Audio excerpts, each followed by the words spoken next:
Bonjour. Ça va bien. Merci. En tout cas, ça fait plaisir de voir autant de monde intéressé par le vote par procuration. Vous êtes des très bons citoyens.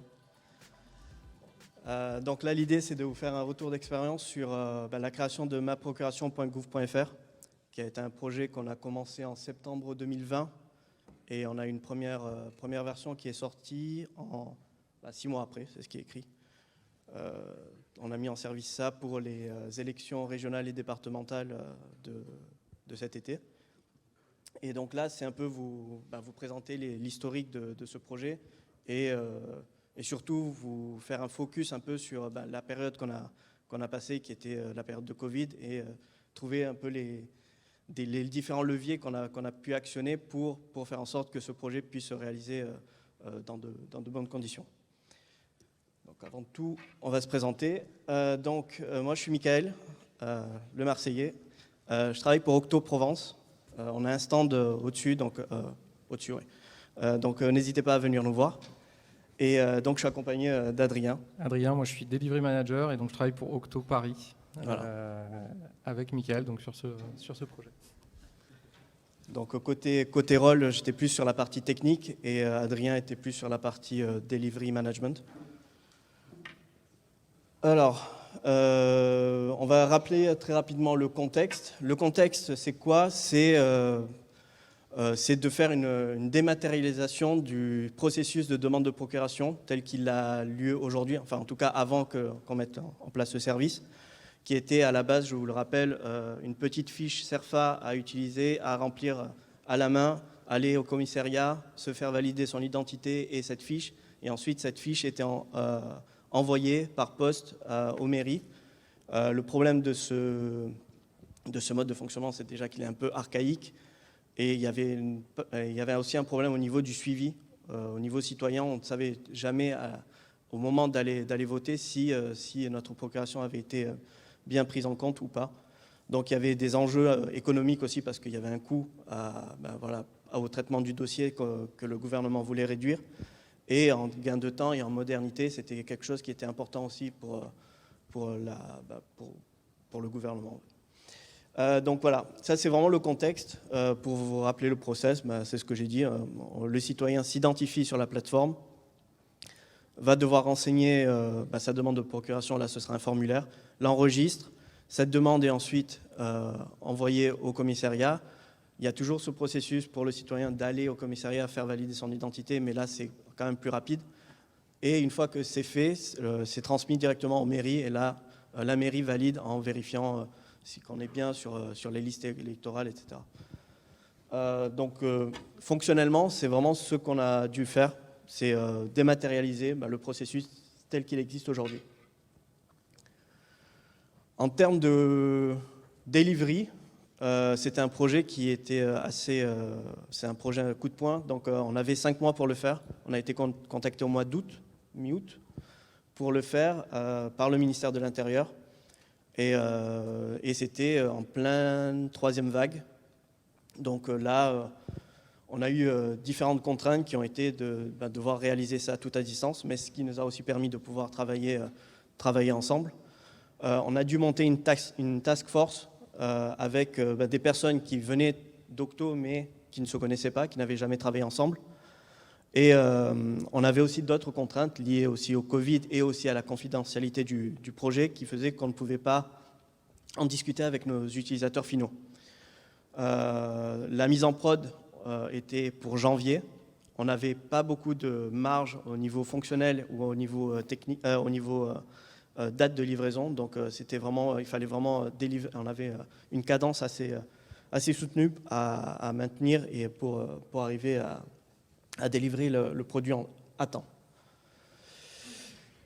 Là, finalement, ce sont les 3 axes sur lesquels on s'est vraiment focalisé. Notre delivery peut être vu comme n'importe quel delivery, mais il avait la particularité d'être délocalisé et avec une équipe qui ne se connaissait pas du tout. Donc là, il y avait 3 leviers sur lesquels on a joué pour créer de la cohésion et faire en sorte qu'on arrive à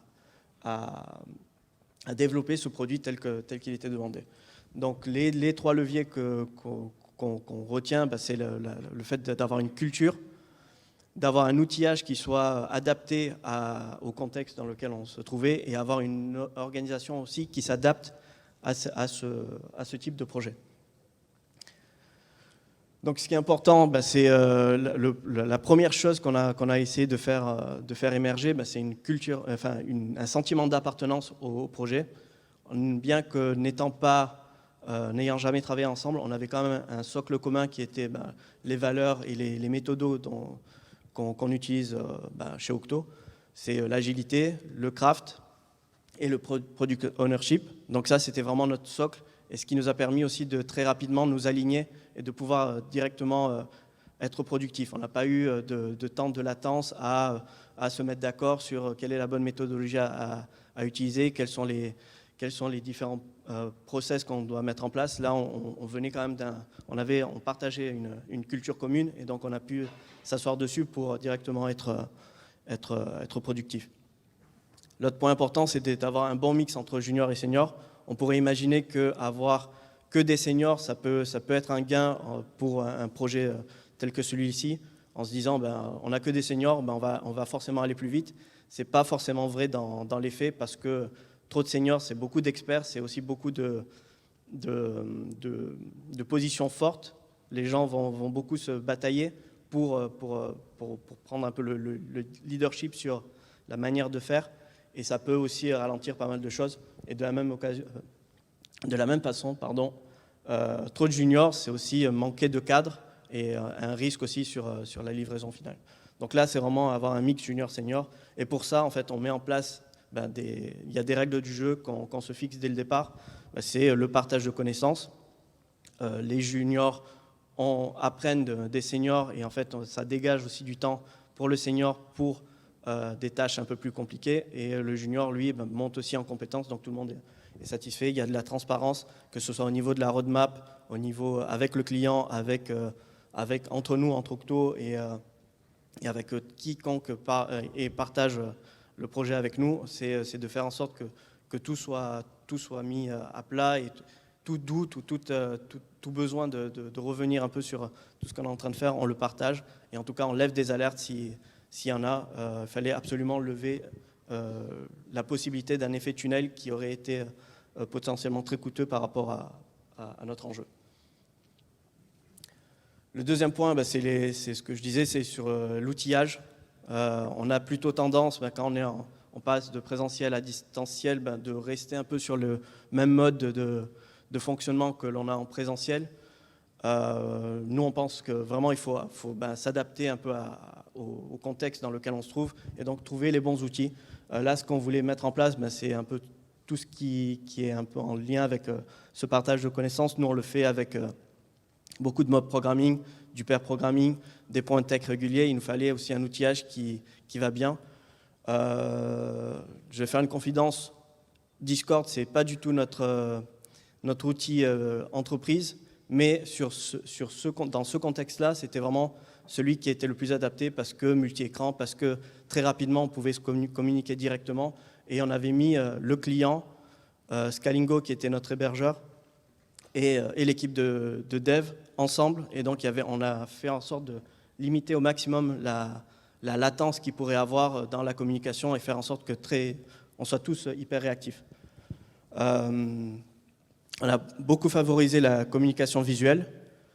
Ce qui était marrant, c'est que Figma et InVisio étaient à la base utilisés par les UX pour communiquer avec les PO, pour se mettre d'accord sur les maquettes et sur le look and feel de l'application. Et en fait, à terme, c'est le PO qui a récupéré cet outil pour communiquer avec les devs, parce que ça a évité aussi de passer trop de temps à faire des specs hyper détaillés et de se mettre d'accord là avec juste un simple dessin. Souvent, c'est suffisant pour se mettre d'accord. Et l'autre point important, c'était, vu le contexte dans lequel on était, qui était assez lourd, on avait beaucoup de doutes sur comment ça allait se passer au niveau confinement, au niveau couvre-feu. Ça a eu beaucoup d'impact aussi sur notre quotidien. Il fallait aussi faire en sorte de créer aussi une cohésion d'équipe. Donc là, ça passait par des choses un peu fun. Donc on a fait des soirées Halloween à distance. des apéros, oui, et des jeux. Et donc là, c'était aussi apprendre aussi à se connaître hors du travail et de vraiment créer la cohésion de l'équipe. Et par contre, on a aussi gardé les rétros qui étaient un peu le b.a.-ba de l'agilité et de ce qui fait aussi qu'on peut faire, on peut enrichir le partage d'équipe. Donc les rétros étaient restés. Et là, on utilisait, juste pour info, métro rétro qui était très bien. On peut faire des petites confettis quand on est content et tout. C'est top. Le troisième levier, c'est l'organisation. Faut apporter de la flexibilité. Le contexte était hyper changeant, il fallait changer avec. Et donc, essayer déjà faire confiance à tout ce qu'on a mis en place. On a eu la chance aussi d'avoir un client qui nous a laissé carte blanche sur les choix techniques, les choix méthodologiques, sur l'organisation qu'on voulait mettre en place. Et il nous a laissé aussi le temps de lui prouver que ça pouvait fonctionner. Donc ça, on y reviendra un peu plus tard, sur la création de la confiance. Il y avait aussi une sorte de lâcher prise aussi sur l'organisation, essayer de ne pas tracer les gens.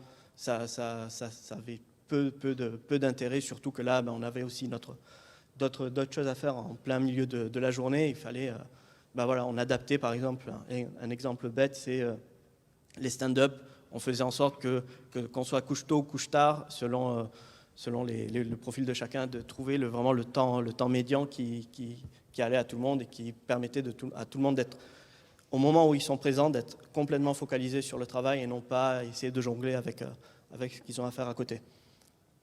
Il fallait aussi laisser la main aux personnes pour faire évoluer leur rôle. Exemple, Adrien, qui est Delivery Manager, s'est retrouvé à faire des tests de performance parce qu'à un moment, il y avait ce besoin. Tu les as bien fait, bravo.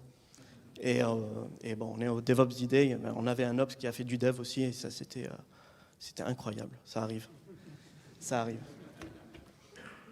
Donc là, les personnes sont multitâches, et là, ce qui était hyper important sur le projet, c'était d'apporter une résilience, parce qu'on ne savait pas du tout qu'est-ce qui pouvait se passer. Quelqu'un pouvait tomber malade, quelqu'un pouvait s'absenter pour X raisons. Il fallait quand même que le projet tourne.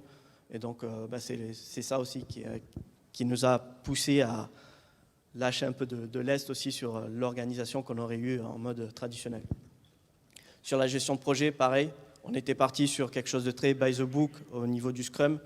Au fur et à mesure, en fait, on s'est rendu compte que les démos, les itérations, on les tenait nous en tant que dev, mais en fait, aux démos, on se mettait nous-mêmes la pression pour tenir ces démos, alors qu'on était les seuls à y participer, étant donné qu'on avait mis à disposition du client un environnement sur lequel lui pouvait, quand il le souhaitait, regarder ce qui était en train de se passer.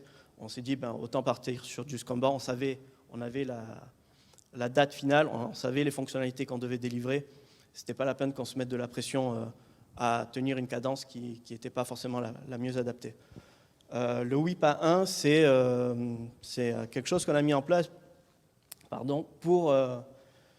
pour désengorger aussi le PO. Souvent, quand on est en sprint, on essaye c'est surtout quand on était en Scrum, on essayait de tout terminer au moment de la fin de l'itération, et il y avait un effet embouteillage qui se créait côté PO.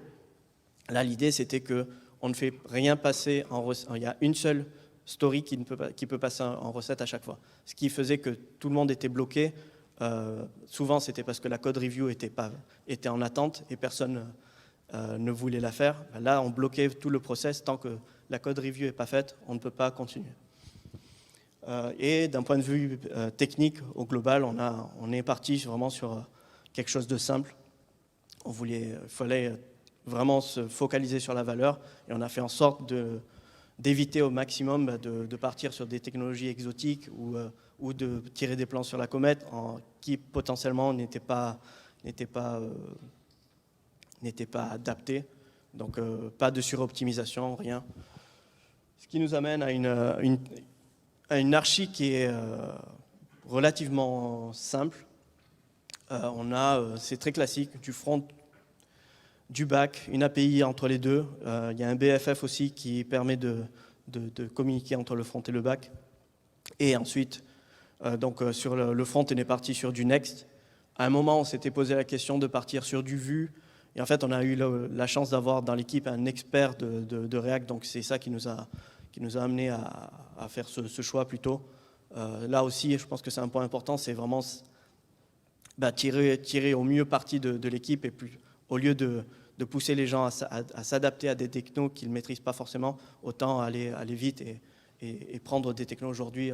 Enfin, en termes de front, il n'y a pas vraiment de différence entre que ce soit du Vue, de l'Angular ou du React.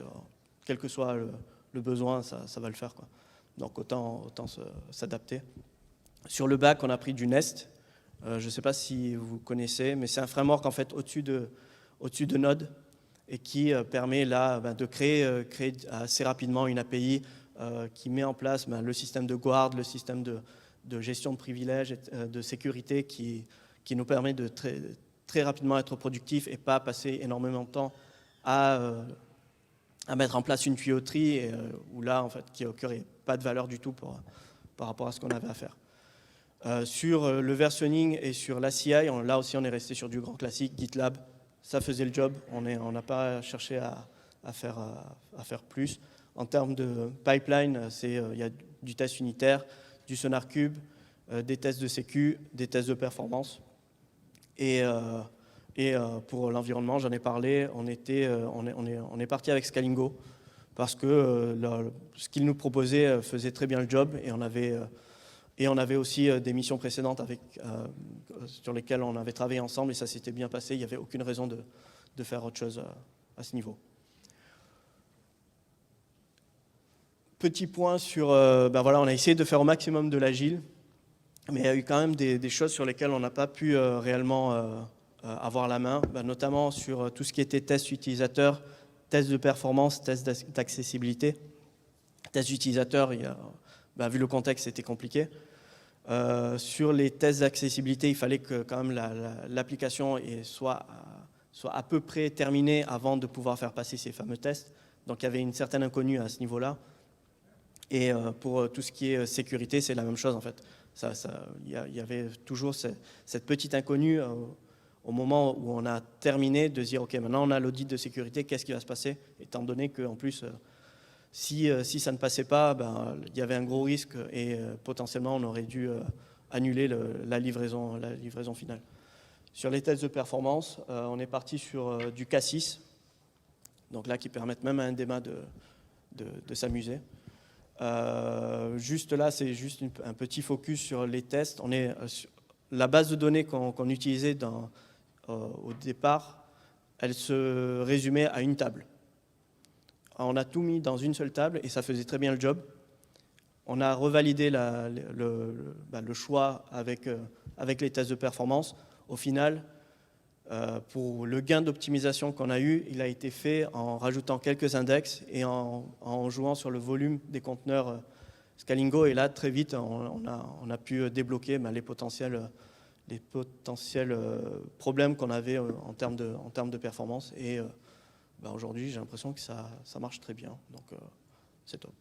Et maintenant, je vais laisser la main à Adrien pour vous parler des 2 enseignements qu'on a appris lors de cette mission. Alors, on pourrait vous parler du projet toute la journée, vous l'avez compris. On a choisi de ne garder que 2 enseignements à vous partager. Le premier, c'est de tester les idées le plus vite possible. Donc ça, c'est le cadrage tel qu'on le fait chez Octo systématiquement sur tous les deliveries. On commence par cette phase-là qui est d'analyser le sujet et d'aligner l'équipe autour des solutions qu'on a déterminées. On a 3 streams. On a un stream qui est orienté fonctionnel, vision, pourquoi on fait ce projet, quel parcours vont avoir les utilisateurs, quelles fonctionnalités on va devoir développer et dans quel ordre on va le faire. On a un stream technique qui est de déterminer toutes les solutions sur lesquelles on va partir au début du projet. Et on a un stream d'organisation qui est avec quelle personne on va réaliser ce projet, comment on va fonctionner au quotidien au terme des rituels, comment on va dialoguer avec le client. Et une fois qu'on a tous ces éléments, on est capable de démarrer réellement la production. Ça, c'est sur le papier. Ça, c'est dans la réalité comment ça se passe. Donc, sur ce projet, avant avant le Covid, on se mettait dans une salle, on tapissait les murs avec du papier, on mettait des post-it partout et on était capable d'aligner une équipe dessus. Avec le Covid, on a dû revoir cette approche-là puisqu'elle était plus possible et donc on utilisait Miro, qui est un outil qu'on utilise très souvent sur les projets maintenant. Chaque atelier associe l'ensemble de l'équipe pour travailler sur les sujets que je viens de vous expliquer et finalement partager, s'aligner et choisir ensemble tout ce qui va construire le projet. Et donc à l'issue de ce temps, qui a duré 2 semaines sur ma procuration, on a toute l'équipe qui est prête à partir. Mais sur ce projet, ça ne suffisait pas. Michael vous a présenté tout à l'heure ce qu'était le parcours de l'utilisateur qui demande une procuration. On avait ces enjeux d'aller très très vite et de se rassurer sur un ensemble d'éléments techniques, sur notre capacité à délivrer, sur notre capacité à travailler à distance. Et donc ce qu'on a voulu faire pendant cette phase de cadrage, c'est ce qu'on a appelé un walking skeleton, qui visait à faire une première version du produit qui permette de se rassurer sur tous nos choix technologiques et qui permette de se rassurer sur notre capacité à développer un produit, à le pousser dans un environnement qui soit visible d'un utilisateur, en l'occurrence les clients, et pouvoir commencer à faire des itérations sur ce développement-là. Et donc de façon très très basique, à l'issue des 2 semaines de cadrage, on a réussi à se brancher à France Connect dans un environnement de recettes, à développer un premier écran qui permet de saisir l'ensemble des éléments de la demande de procuration, la validation, la recherche pour les forces de sécurité intérieure qui prend la forme d'un écran de recherche le plus basique possible, et la capacité pour ces forces de sécurité intérieure à valider la demande de procuration.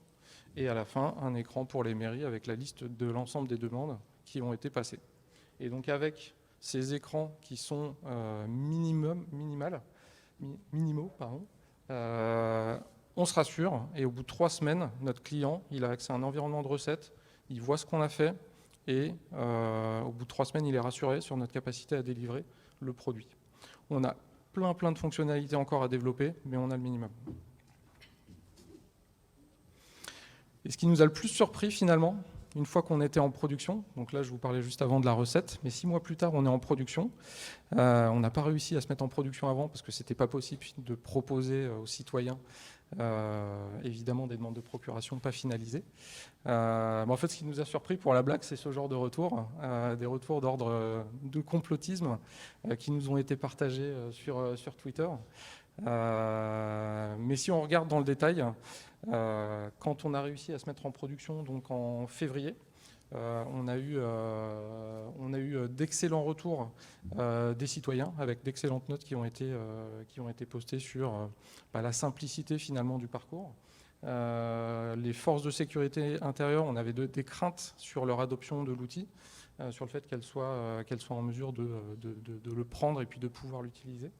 Il y a des temps colossaux qui ont été des gains de temps colossaux qui ont été permis pour ces forces de sécurité intérieure, et donc on a réussi à gagner 50% du marché des demandes de procuration avec 300 000 demandes dématérialisées de procuration pour ces élections départementales et régionales de 2021. Et donc l'année prochaine, rebelote pour les élections présidentielles, et là on sera dans des dimensionnements plus importants.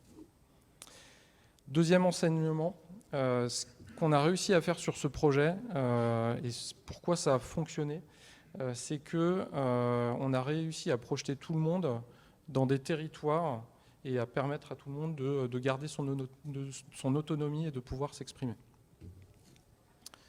Donc si on fait des petits dessins pour expliquer comment ça se passait, tout d'abord, en haut, on a le ministère. Donc là, on est dans le monde des chefs de bureau, on est dans le monde du ministre, des assistants du ministre. Ici, il peut y avoir des demandes de tout type, à tout moment, qui peuvent être envoyées au chef de bureau. La force du chef de bureau, à ce stade-là, ça va être de dire non à toutes les demandes. Peut-être, certaines, on va les accepter parce qu'elles sont intéressantes ou parce qu'on ne peut pas dire non. Mais globalement, le job du chef de bureau, ça va être de dire non. Et dans le cadre de ce projet-là, il a réussi à barrer la plus grande partie des demandes qui nous ont été faites. Derrière, on a l'équipe projet qui associe donc ce chef de bureau, un product owner qui était de CGI, et l'équipe Octo fonctionnelle qui va travailler avec ces personnes-là. Donc un UX UI qui va construire les parcours et dessiner les écrans. Un coproduct owner qui va rédiger les user stories et dialoguer avec l'équipe de développement, et puis un delivery manager qui va chercher à coordonner tout ça.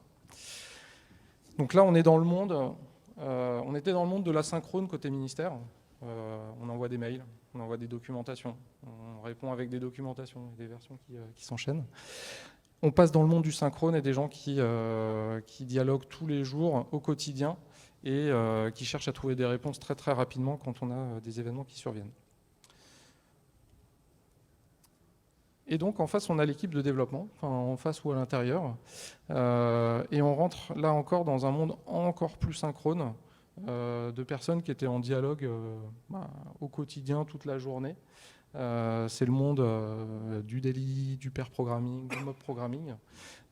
Mickaël l'a détaillé tout à l'heure.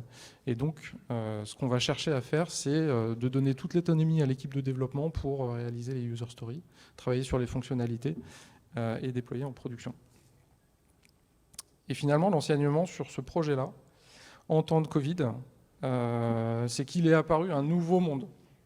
Avant, on est sur les projets, on franchit les portes de l'entreprise, et finalement, tout ce qui se passe à la maison avec les enfants et tout ça, on n'en parlait pas, c'était quelque chose dont on ne pensait pas, et donc on avait un environnement de travail qui était assez clair au sein de l'entreprise. Avec le Covid, ce qui est apparu, c'est qu'il y a tout ce monde-là qui a débarqué dans le projet. On s'est rendu compte qu'il y avait les enfants qui passaient derrière les webcams, qu'il y avait les livreurs qui sonnaient à la porte et il fallait chercher un colis. On s'est rendu compte que c'était compliqué de dialoguer au quotidien entre les différents équipiers. Et finalement, ce qu'on a compris, c'est que à la fois l'équipe devait faire attention à tous ces mondes-là, de chacun des développeurs, de chacun des équipiers qui étaient les leurs, et chaque personne a dû prendre conscience que elle avait des contraintes, qu'il fallait trouver de quelle façon s'interfacer avec le projet pour pouvoir les gérer. Qu'en période de confinement à 18h, les courses, ça ne pouvait pas être à 19h, c'était forcément dans la journée, mais que ce n'était pas grave. Qu'il y avait les enfants, les horaires, les écoles, etc. Et surtout, de pouvoir en fait détecter ses propres mauvaises dispositions, les jours où on était de mauvaise humeur, de pouvoir le partager en visio, ce qui n'était vraiment pas évident. Et en fait, ce qu'on a vu, c'est qu'on essayait de faire beaucoup plus attention qu'avant à des signaux faibles qu'on voyait chez nos équipiers. Et je me rappelle de délits qui ont duré quasiment 2 heures, parce qu'il y avait quelqu'un qui était arrivé en disant non, là, ce matin, ça va vraiment pas. Et finalement, on avait complètement oublié le sujet du délit, et puis on a parlé pendant quasiment une demi-heure, 1 heure de ce qui allait mal et de comment on pouvait s'organiser autour de ça. Donc ça, c'était un enseignement qui était vraiment fort au niveau de ce projet. En takeaway, on vous partage ici un résumé de ce qu'on souhaite, de ce que vous preniez en partant. Donc évidemment, rendre le produit accessible le plus tôt possible, à la fois aux clients internes en recette et, si possible, en production à vos utilisateurs. Le fait que le travail à distance met en évidence des territoires, et notamment le territoire personnel. Les autres éléments, c'est qu'on cherche à rendre les équipes résilientes et à pouvoir faire face à tous les événements qui vont se produire à la fois externes avec le Covid et à la fois internes avec le projet qu'on doit sortir. Donc le full stack, le pairing, le mob programming, tous ces éléments, toutes ces pratiques nous permettent en fait de rendre très simple le turnover et le fait de faire face à tout ce qui se passe. Que le travail en visio amène plein d'incompréhensions, c'est pas grave, c'est normal, mais il faut en parler. Qu'il est très très important d'essayer de comprendre et de voir les signaux faibles chez les équipiers, allumer vos caméras et d'adapter les cycles de travail pour que tout le monde puisse se retrouver dedans.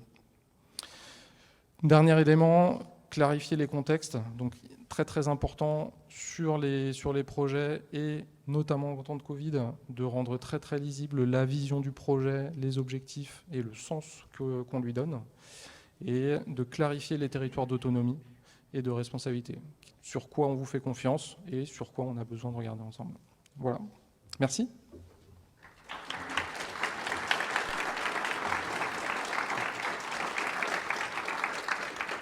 Merci. On vous écoute pour les questions. On a un peu moins de 10 minutes pour cela.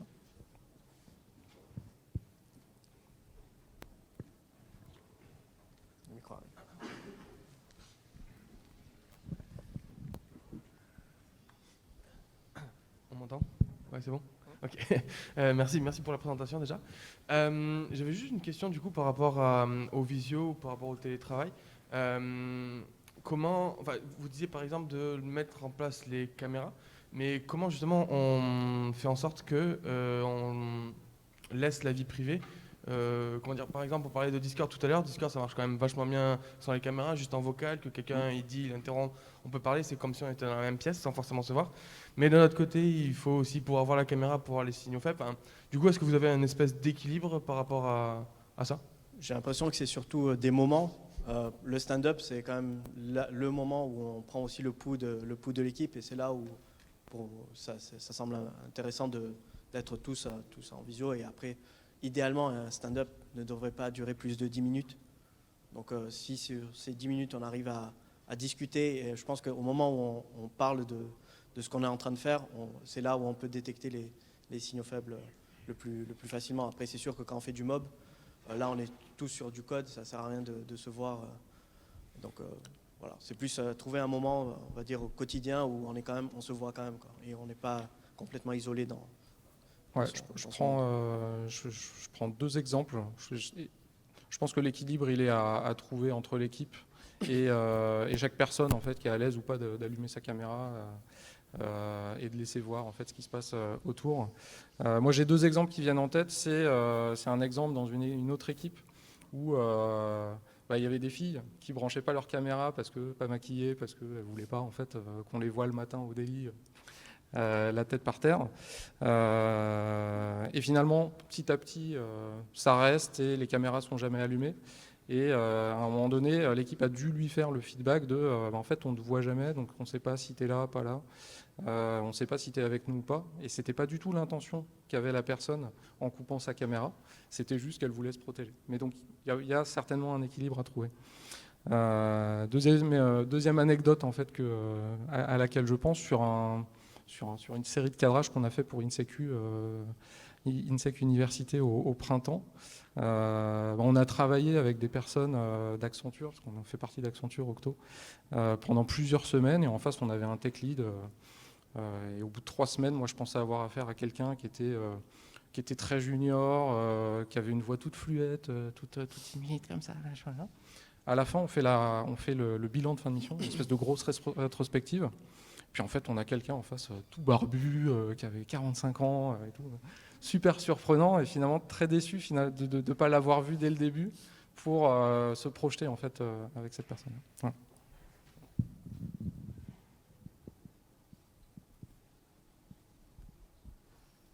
Bonjour. Alors, votre projet me fait penser à la même période, dans ce style de projet ici du public, l'application Tous Anti-Covid. Je me pense qu'ils ont dû avoir des contraintes similaires à vous, et donc qui est open source. Est-ce que c'est quelque chose qui a pu être considéré pour vous, pour ce projet ou pas ? Je me suis posé la question de pourquoi on n'était pas en open source. J'ai pas la réponse. Peut-être c'est pour des questions de confidentialité, et peut-être aussi par rapport à tout ce qui s'est passé sur Tous Anti-Covid, ça a peut-être amené à ce que le ministère se dise « Ok, pour l'instant, on le laisse confidentiel pour éviter les problèmes. » Moi, j'ai été énormément surpris par la prudence des administrations. On a vu les tweets tout à l'heure. Et le fait, il y avait énormément de précautions, notamment au début, sur le fait qu'il ne fallait pas communiquer sur ce truc-là, parce que c'était explosif dans les mairies. un changement de processus. C'était explosif au niveau des commissariats, même si au niveau des commissariats, c'était très hiérarchique et très descendant. J'ai du mal à imaginer un passage en open source, mais il n'y a pas de raison qui s'y opposerait.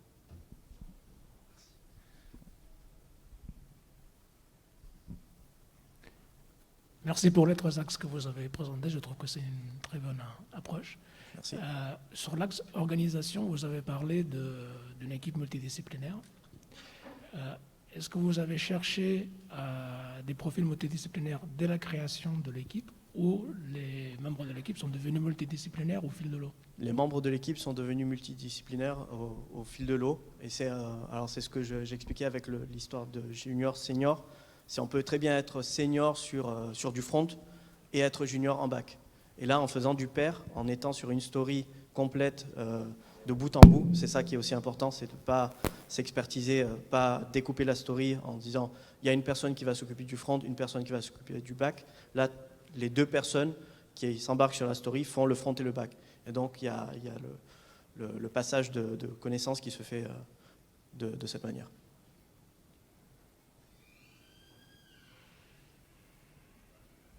Je pense qu'on peut prendre une dernière question. Bon, allez. Du coup, la dernière question, merci. C'est par rapport à la rotation, pareil, suite à la question de monsieur. Est-ce que vous avez fait j'ai cru comprendre que vous avez fait tourner un petit peu les tâches du coup par rapport aux développeurs, que quelqu'un qui était senior dans du back et junior dans du front à un moment donné passer sur du front. Et ça s'accompagne comment ça quand on est dans la pression, quand on doit avoir on a très peu de temps pour le faire et que du coup on veut que le meilleur fasse le plus vite, quelque chose comme ça. Fatalement, c'est pas la bonne opportunité à la fin, mais comment ça s'organise? C'est un coût qu'on a accepté de payer. C'est notamment pour limiter le truck factor. Si on avait à la base un seul expert front qui s'occupait de tout, et en fait, s'il arrivait un pépin avec lui, on avait un gros souci. Donc là, on s'est dit très rapidement, il faut qu'il y ait des gens qui puissent aussi l'accompagner, et peut-être pas sur des points hyper pointus, par exemple sur l'accessibilité où il était aussi intégrateur, donc il a pu vraiment se focaliser sur ça. Mais on va dire sur la livraison de features classiques, là il fallait que il passe aussi la connaissance à d'autres et qu'on puisse être assez autonome un peu tous sur ces aspects-là.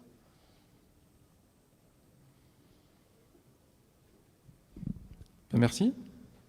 Merci à vous.